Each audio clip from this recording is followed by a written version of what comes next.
Oke, kita langsung mulai aja. Hari ini kita akan bedah tuntas matematika di balik tumpukan Bitcoin yang sering banget dianggap kecil. Percaya deh, Anda mungkin bakal kaget sama apa yang kita temuin. Buat banyak orang, ya begini cara mereka ngelihatnya. Cuma jumlah kecil, nggak signifikan, bahkan mungkin dianggap cuma kayak, ya recehan pembulatan aja di portofolio yang lebih gede. Tapi beneran cuma segitu aja? Gimana kalau cara pandang umum ini justru keliru? Gimana kalau ada sesuatu yang gede banget yang dilewatin sama hampir semua orang? Nah, ini yang mau kita bongkar sekarang. Oke, kita mulai dari ilusi yang pertama, persepsi lawan realita. Kenapa sih sesuatu yang kelihatannya kecil sebenarnya bisa jadi gede banget? Oke, jujur aja deh. Kalau Anda ngelihat angka 0,001 Bitcoin, emang nggak kelihatan wah kan? Dikonversi ke dolar sekarang mungkin rasanya kayak investasi kecil-kecilan yang nggak bakal ngubah hidup. Wajar kalau Anda mikir, emang ngaruhnya apa? Nah, disitulah letak jebakannya. Justru karena pemikiran gak sepadan inilah yang bikin sebagian besar orang akhirnya melewatkan kesempatan emas yang ada di depan mata mereka. Sekarang, coba kita lupain dulu soal nilai dolarnya sejenak dan kita intip apa yang sebenarnya terjadi di balik layar. Kita bakal fokus ke matematika yang bikin aset ini punya kelangkaan absolut. Ini dia fondasinya. Cuma bakal pernah ada 21 juta Bitcoin. Titik. Nggak akan nambah lagi. Angka ini mutlak, nggak bisa diubah. Dan ini jadi inti dari semua yang akan kita omongin.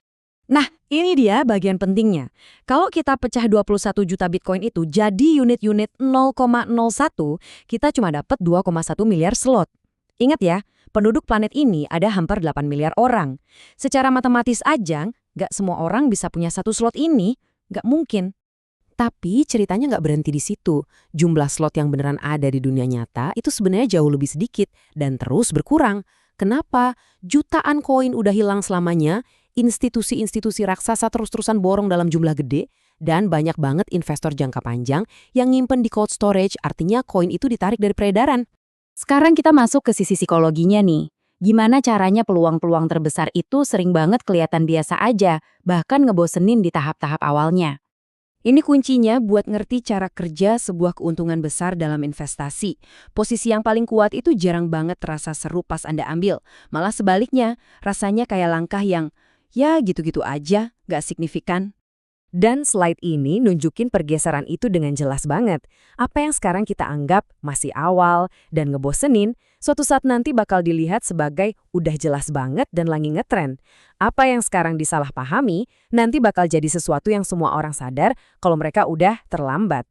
Dan kenyataannya, pahitnya, ya gitu. Mayoritas orang, 99% dari mereka, baru akan bertindak kalau sesuatu itu udah jadi jelas dan aman. Sayangnya, pas momen itu tiba, keuntungan terbesarnya udah lewat. Coba kita lihat, kayak gimana sih masa depan buat mereka yang nunggu semuanya pasti dulu, baru mau gerak. Apa biaya yang harus mereka bayar buat dapetin kejelasan itu? Mereka tuh nungguin sinyal-sinyal ini. Nunggu sampai harganya kerasa valid, nunggu sampai regulasinya ada di mana-mana, dan nunggu sampai para pemain kakap udah ngamanin bagian mereka.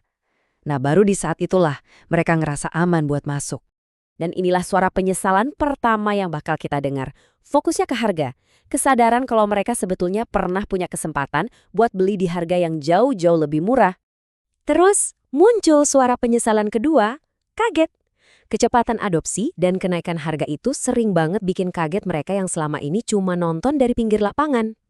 Dan akhirnya, yang mungkin paling nyesek dari semuanya. Ini penyesalan yang paling umum. Keyakinan yang keliru kalau jendela kesempatan itu bakal terus kebuka selamanya. Jadi ini dia intinya, buat dapat kejelasan, buat nunggu sampai semuanya aman dan pasti, Anda bayar pakai aset yang paling berharga, waktu. Dan dalam permainan ini, waktu itu ya peluang. Oke, setelah kita ngintip masa depan yang penuh penyesalan itu, mari kita balik lagi ke satu-satunya waktu yang beneran penting, sekarang. Jadi, apa artinya semua ini buat Anda hari ini? Ini pesannya. Fakta bahwa Anda lagi mikirin hal ini sekarang, itu udah nempatin Anda jauh di depan kebanyakan orang. Anda ada di periode di mana ketidakseimbangan informasi masih menguntungkan Anda. Inilah mungkin langkah paling cerdas yang bisa Anda ambil. Jangan tunggu sampai semua orang setuju sama Anda. Jangan tunggu sampai media-media besar bilang ini aman. Bertindaklah berdasarkan pemahaman Anda, bukan berdasarkan opini populer. Jadi, saya bakal tinggalin Anda dengan pertanyaan ini.